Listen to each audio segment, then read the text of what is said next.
বিজ্ঞাপন বিরতির পর আবারও স্বাগত। এখন খবর বিস্তারিত। শুরু হলো রাজ্য বিধানসভার অধিবেশন। রাজ্যপালের ভাষণের মধ্য দিয়ে শুরু হয় অধিবেশনের কাজ। প্রথম দিনে বিরোধীদের বিভিন্ন প্রশ্নের জবাব দেন মন্ত্রীরা। আজ থেকে শুরু হলো রাজ্য বিধানসভার অধিবেশন। একটানা 26শে ফেব্রুয়ারি পর্যন্ত এবং 11 ও 12 মার্চ পর্যন্ত চলবে অধিবেশন। রাজ্যপাল দেবানন্দ কোয়ারের স্বাগত ভাষণের পর শুরু হয় অধিবেশনের কাজ। আজ ছিল মূলত বিরোধীদের আনা বিভিন্ন প্রশ্ন উত্তর পর্ব। বিরোধীদের আনা বিভিন্ন প্রশ্নের উত্তর দেন রাজ্য মন্ত্রিসভার মন্ত্রীরা। রাজ্য কর্মচারীদের কেন্দ্রীয় হারে বেতন ভাতা বিষয়ক বিরোধী দলনেতা সুদীপ রায় বর্মনের এক প্রশ্নের জবাবে অর্থমন্ত্রী বাদল চৌধুরী জানান, কর্মচারীদের কেন্দ্রীয় হারে বেতন ভাতা প্রদানের ক্ষেত্রে নীতিগত দাবি রাজ্য সরকারেরও। এছাড়াও অর্থমন্ত্রী অতিরিক্ত ব্যয় বরাদ্দ প্রস্তাবও পেশ করেন। আগামীকাল 2014-15 সালে বাজেটের খসড়া পেশ করবেন অর্থমন্ত্রী বাদল চৌধুরী। এদিকে প্রতিবারের মতো আজও রাজ্যপালের ভাষণের সময় রাজ্যপাল ও অধ্যক্ষের ডেস্কের সামনে হই হট্টগোল করেন বিরোধীরা। ব্যুরো রিপোর্ট, খবর ত্রিপুরা। তথ্য সংস্কৃতি দপ্তর ও উদয়পুর পৌর পরিষদের উদ্যোগে অনুষ্ঠিত হয় শিশু উৎসব। উপস্থিত ছিলেন পৌর পরিষদের চেয়ারপারসন মনিকা দাস সহ অন্যান্যরা। গতকাল তথ্য সংস্কৃতি দপ্তর ও উদয়পুর পৌর পরিষদের উদ্যোগে অনুষ্ঠিত হয় শিশু উৎসব। একদিনের এই শিশু উৎসব অনুষ্ঠিত হয় উদয়পুর টাউন হলে। অনুষ্ঠানের উদ্বোধক ছিলেন উদয়পুর পৌর পরিষদের চেয়ারপারসন মনিকা দাস। এছাড়া উপস্থিত ছিলেন ত্রিপুরা সংস্কৃতি ও সমন্বয় কেন্দ্রের উদয়পুর বিভাগের সভাপতি সুব্রত দেব, উদয়পুর মহকুমা শাসক অজিত দেবনাথ প্রমুখ। শিশুদের ঘরে আবদ্ধ না রেখে বাইরের জগতের সাথে এগিয়ে নিয়ে সুস্থ সংস্কৃতি বজায় রেখে সামাজিক দায়িত্ববোধ কর্তব্য যাতে রূপায়িত হয় তার জন্য এই ধরনের শিশু উৎসব রাজ্যের প্রতিটি জায়গাতে আরও বেশি করে করা উচিত, এমনটাই বলেন বক্তারা। কারণ তিনি শিশুদের ভালোবাসতেন। শিশু দিবসে তিনি সমাজের বিশিষ্ট প্রতিষ্ঠিত পরিবারের শিশুদের কাছ থেকে তিনি লাল গোলাপ নিতেন, কিন্তু শিশুদের সার্বিক বিকাশ ও তার সমস্যার মূল কারণগুলি সম্পর্কে তখনকার সরকার নীরব থাকতেন। শিশুরা আর্থসামাজিক পরিস্থিতির সাথে যুক্ত, পরিবারের পরিবেশেই শিশুর বিকাশ ঘটে, কিন্তু আমাদের দেশে বেশিরভাগ লোকই দারিদ্র সীমার নিচে বসবাস করে। ন্যূনতম প্রয়োজন যেমন খাদ্য, বাসস্থান, স্বাস্থ্য, শিক্ষা ইত্যাদির জন্য সরকারের উপর নির্ভরশীল। ত্রিপুরার বামফ্রন্ট সরকার শিশুদের সার্বিক বিকাশে ত্রিপুরার প্রতি প্রান্তে বিদ্যালয়, প্রাথমিক চিকিৎসা কেন্দ্র থাকতো শিশুদের নিয়ে, তাহলে আমি আরো আনন্দ পেতাম। যাই হোক, যারা এখানে এসেছেন আমি তাদেরকে অসংখ্য ধন্যবাদ দিই এবং আমার আবেদন থাকে শিশুদের তাদের স্বাভাবিক বিকাশে আপনাদের যে কর্তব্য করছেন তার যেন সফলতা আসে এবং আগামী দিনে যে শিশু যারা আছেন তারা দেশের অনেক বড় বড় জায়গায় কাজ করবে, স্থান করবেন এবং নাম করবেন আমাদের ত্রিপুরা রাজ্যে তথা ভারতবর্ষে। এই আশীর্বাদ থাকবে।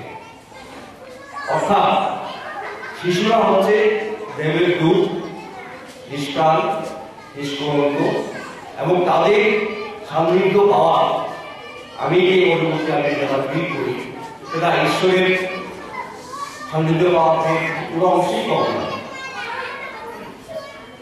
এই যারা শিশুরা আজকে আছেন, তবে শিশুদের আরও বেশি করে সামাজিক বিকাশে সক্রিয় করে তোলার জন্য পিতামাতাকে আরও বেশি করে সচেষ্ট ভূমিকা নিতে হবে বলেন বক্তারা। বাঁচানোর জন্য একমাত্র মাধ্যম হচ্ছে যে পাল্টা সংস্কৃতি, নতুন আমাদের মৌলিক সংস্কৃতিগুলোকে যাতে আমরা শিশুদের কাছে নিয়ে যেতে পারি। আপনারা জানেন টেলিভিশনে যে মাল্টি চ্যানেলগুলিতে 80% যে অনুষ্ঠান দেখানো হয় সেগুলো মা বাবা ছেলে ভাই বোন একসাথে দেখা যায় না, যাতে অশ্লীলতায় পরিপূর্ণ। কিন্তু আমরা দেখছি আমাদের শিশুদের রক্ষা করতে হবে। এবং আপনারা জানেন যে আমাদের শক্তিমান নামে একটা সিরিয়াল ছিল, শক্তিমান সিরিয়ালে নানা আজগুবি বিষয় দেখানো হতো। শক্তিমান লাভ দিচ্ছে 8 তলা বিল্ডিং থেকে। এদিকে অনুষ্ঠানে গান বাজনার মধ্য দিয়ে দর্শকদের মনকে আকৃষ্ট করেছিল স্থানীয় শিল্পীরা। তবে প্রচণ্ড বৃষ্টির পর মেঘাচ্ছন্ন আবহাওয়ার জন্য তেমন দর্শক পরিলক্ষিত হয়নি টাউন হলের ভেতর।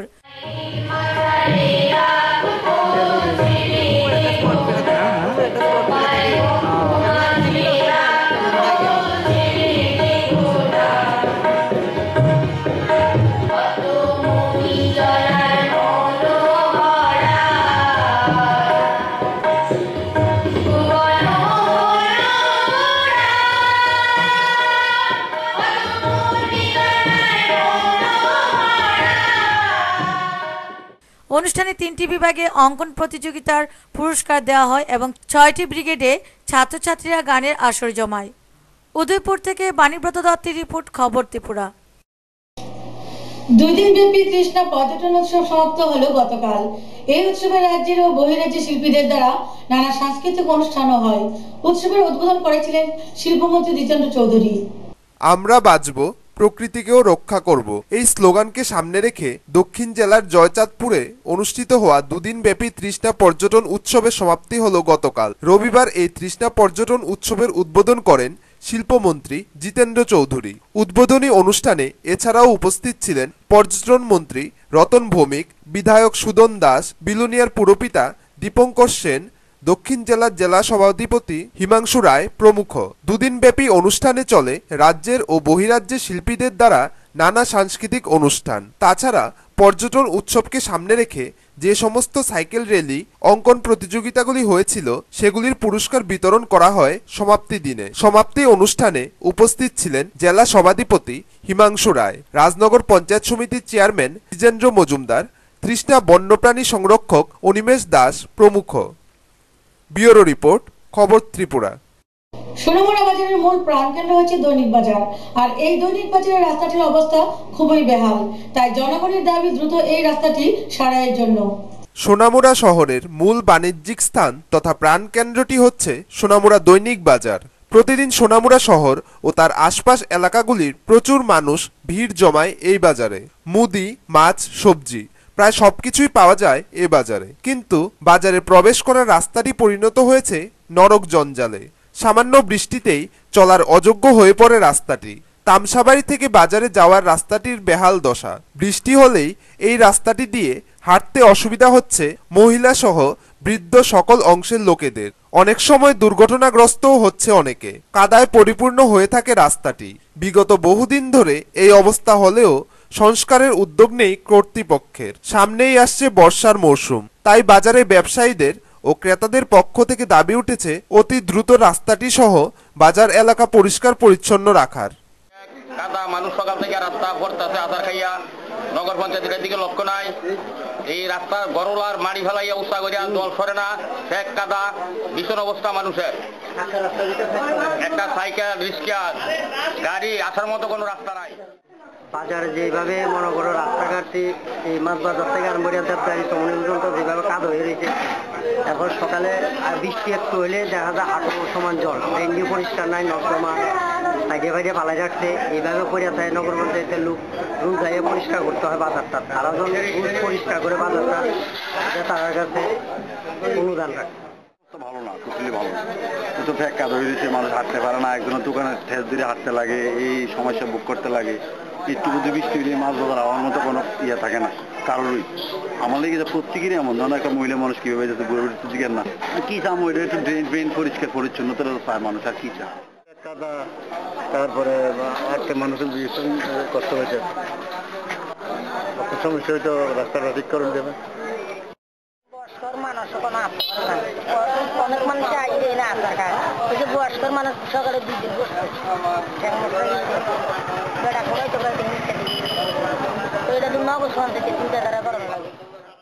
টুটন চৌধুরীর রিপোর্ট, খবর ত্রিপুরা। চরিলাম বিধানসভা কেন্দ্রের অন্তর্গত লালসিংমোড়ার রাঙাপানিয়া পঞ্চায়েতের আওতাধীন সিংপাড়া গ্রামের নাট মন্দিরে ভারতীয় জনতা পার্টির সিপাহীজলা জেলা কমিটির উদ্যোগে এক সভা অনুষ্ঠিত হয়। চরিলাম বিধানসভার অন্তর্গত লালসিংমোড়াস্থিত রাঙাপানিয়া পঞ্চায়েতের আওতাধীন সিংপাড়া গ্রামের নাট মন্দিরে ভারতীয় জনতা পার্টির সিপাহীজলা জেলা কমিটির উদ্যোগে এক সভা অনুষ্ঠিত হয়। উক্ত সভা শেষে 15 পরিবারের 35 জন সিপিএম ও কংগ্রেস ছেড়ে বিজেপিতে যোগদান করে। সিপাহীজলা জেলা কমিটির সভাপতি তুলসী বণিক দলীয় পতাকা দিয়ে তাদের বরণ করে নেন। তাছাড়া এই দিনের এই দলত্যাগ অনুষ্ঠানে অন্যান্যদের মধ্যে উপস্থিত ছিলেন বিজেপির রাজ্য প্রাক্তন সম্পাদক শ্রীবাস ঘোষ এবং সিপাহীজলা জেলার সাধারণ সম্পাদক বরুণ কর্মকার। মূলত আগামী 22শে ফেব্রুয়ারি বিজেপির প্রধানমন্ত্রীর পদপ্রার্থী নরেন্দ্র মোদী রাজ্যে আসার উপলক্ষে তারা দলত্যাগ সহ অন্যান্য কর্মসূচি হাতে নিয়েছেন। জানা গেছে উক্ত দলত্যাগকারীদের মধ্যে 11 পরিবারের 25 জন সিপিএম ও 4 পরিবারের 10 জন কংগ্রেস সমর্থক রয়েছে। এখানে আসছি রাঙ্গাপানিয়া পঞ্চায়েতের অধীনে অনেক লোক ভারতীয় জনতা পার্টিতে তারা যোগদান করেছেন। তারা ভারতীয় জনতা পার্টির প্রধানমন্ত্রী পদপ্রার্থী শ্রদ্ধেয় নরেন্দ্র মোদীজিকে তারা আন্তরিকভাবে তারা গ্রহণ করতে চান। দেশের প্রয়োজনে নরেন্দ্র মোদীর দরকার, এই কথা চিন্তা করে তারা আমাদের সঙ্গে যোগাযোগ করেন এবং এই রাঙ্গাপানিয়া পঞ্চায়েতে তারা বিজেপির একটি কমিটিও গঠন করেন, 12 জনের একটি কমিটিও গঠন করেন এবং 35 জনের মতো তারা এখনই তারা সদস্যপদ গ্রহণ করেন। এর জন্যই চরিলাম থেকে সম্পাভূমিকের রিপোর্ট, খবর ত্রিপুরা। কাঠালিয়ায় মিড ডে মিল প্রকল্পের কাজে যুক্ত শ্রমিকরা এক কনভেনশন অনুষ্ঠিত করে। এই কনভেনশনে বিভিন্ন সমস্যা নিয়ে আলোচনা করা হয়, গঠিত হয় একটি কমিটিও। শ্রমিক হিসেবে স্বীকৃতি দেওয়া, বেসরকারীকরণ রোখার দাবি সহ নানা সমস্যা সমাধানের দাবিকে সামনে রেখে গতকাল কাঠালিয়ায় অনুষ্ঠিত হয় এক কনভেনশন। এই কনভেনশনে অংশগ্রহণ করে অঞ্চলের 82 জন মিড ডে মিল প্রকল্পে পুষ্টি খাদ্য রান্নার কাজে যুক্ত শ্রমিকরা। এই কনভেনশনের উদ্যোক্তা ছিল মিড ডে মিল প্রকল্প সোনামুড়া বিভাগীয় কমিটি। কনভেনশনে শ্রমিকরা নানাবিধ জ্বলন্ত সমস্যাগুলি তুলে ধরেন এই দিনের আলোচনা সভায়। সংগঠনের বিভাগীয় সম্পাদক আব্দুল খালেক বক্তব্য রাখতে গিয়ে বলেন, কেন্দ্রীয় সরকারের এই অংশের মানুষের জন্য কোনো ভাবনা চিন্তা নেই, একমাত্র ঐক্যবদ্ধ প্রতিবাদ সংগঠনের মাধ্যমেই সমাধানের রাস্তা, বিকল্প কোনো রাস্তা নেই। 35 টাকা, একটা 35 টাকা দেয়া একটা লোকের সকালবেলা টিফিনের পয়সা হয় না, তার 1 মাসের বেতন ভাতাও হয় না, এটা অনারিয়ামও বলা যায় না, এটাকে 1000 টাকা একটা অনুদানের মতন দিচ্ছে। কিন্তু আমরা যে পরিশ্রম করি, ন্যায্য পরিশ্রম অনুসারে আমাদের এই পয়সাটা দিচ্ছে না। তা আমরা চাই ন্যূনতম অন্তত রেগার হাজিরা হলেও আমাদের 5000 টাকা হয়, আমরা 10,000 টাকা দাবি করি।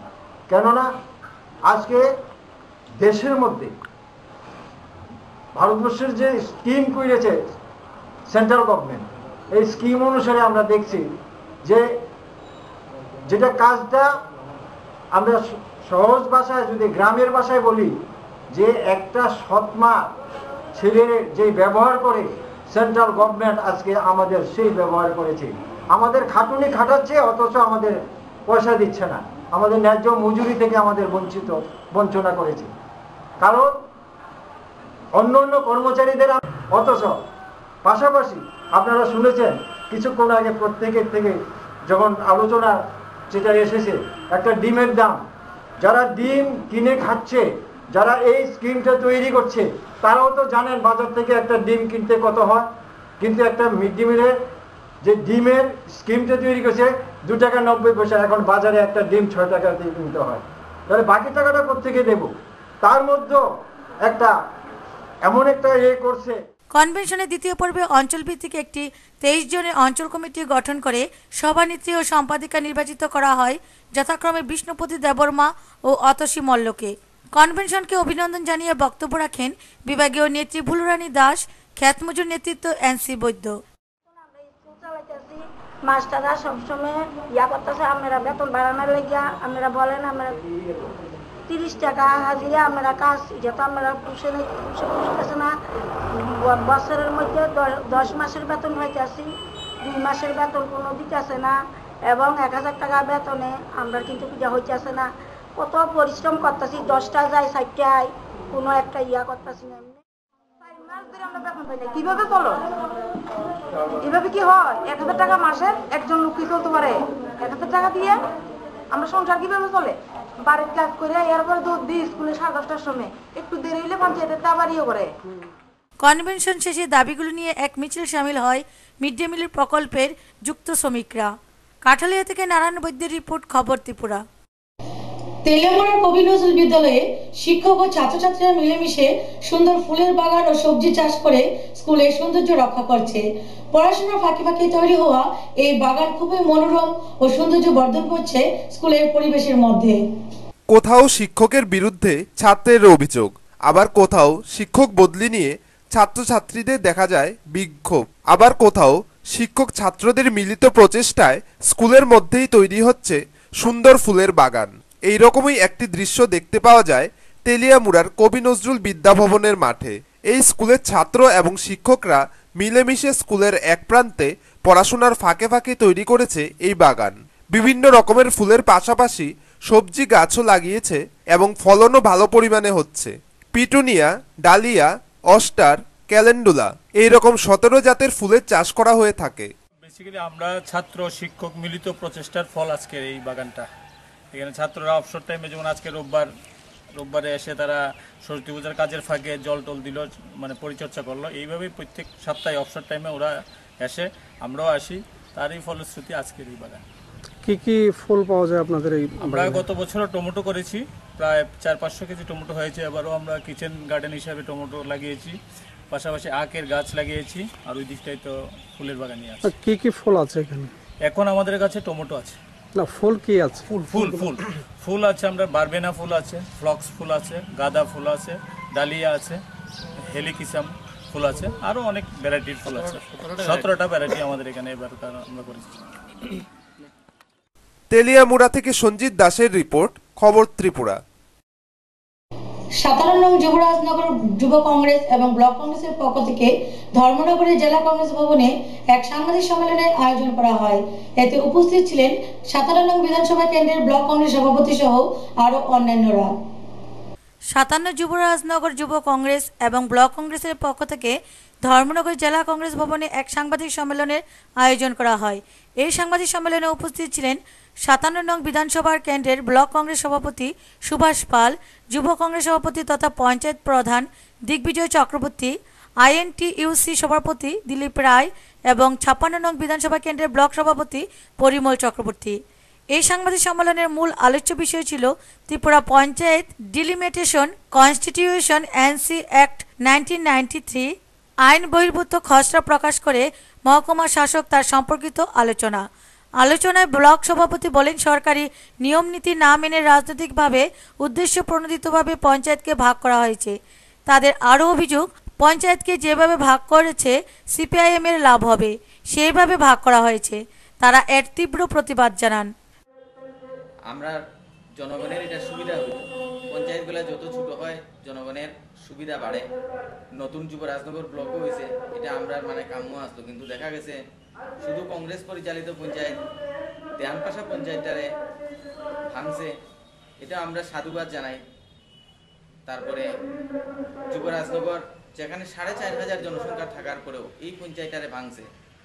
আমরা যদিও ভাঙার পক্ষে, যত পঞ্চায়েত ভাঙে ততই মানে ভালো, কিন্তু বাকি পঞ্চায়েতগুলারে যে 5000 জনসংখ্যা বা 4000-এর উপরে জনসংখ্যা থাকার পরেও এগুলারে কেন ভাঙছে না?